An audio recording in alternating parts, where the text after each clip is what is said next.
I'd seen the headstone before. Once when I was about to take a bite of toast on a Sunday morning. Another time it happened when watching a member of the Jazz miss a free throw with only seconds left in the game. And then that sunny Tuesday morning at the corners of Kensington and Fillmore Avenues. I get these flashes without warning.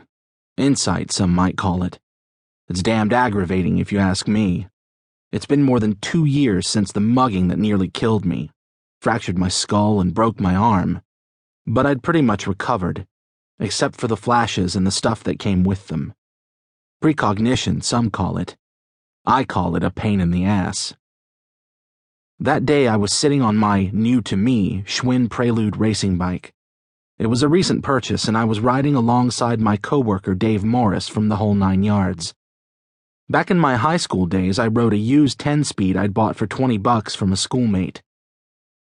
It served me well for more than 2 years, and I'd ridden it to school and my various part-time jobs. I don't know whatever happened to it. I'd left Buffalo for the Army at 18, and when I'd returned 18 years later to my brother Richard's home, it was gone.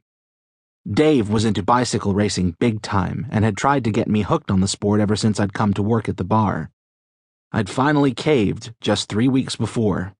It was, after all, good exercise, and there was a kind of freedom associated with riding with the wind, and actually faster than it. I'd joined Dave several times on long rides through most of the cemeteries nearest Richard's home, as well as a couple of forays to Forest Lawn Cemetery farther along. Dave liked Forest Lawn because it was such a challenge with its hills and valleys, and the beautiful park-like scenery was easy on the eyes as well. We were on our way there when I got that same flash of the headstone. This time it was different, more detailed. The stone was granite, and the grass around its base was shaggy. No flowers. Odds were nobody had visited the grave for years.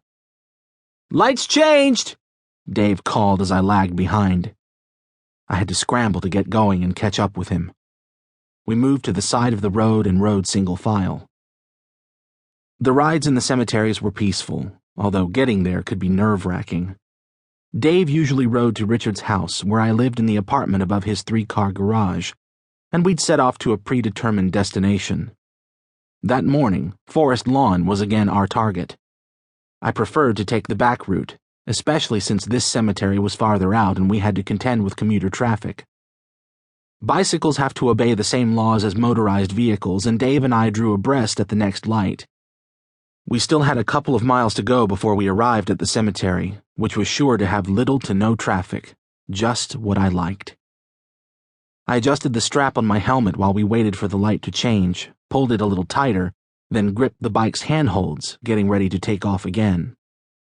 Then suddenly, there was the roar of a powerful engine to my right. I started to turn my head when the handlebars on my bike were wrenched out of my grasp. I tipped to the right, and the bike and I were dragged into the intersection. The big black vehicle sheared away, and the bike and I went down, sliding across the sea of asphalt, which was littered with dirt, pebbles, and shards of glass, ripping open my t-shirt and tearing the skin on my face and shoulders, until I slammed into the granite curb on the west side of Fillmore Avenue. That's when everything went black.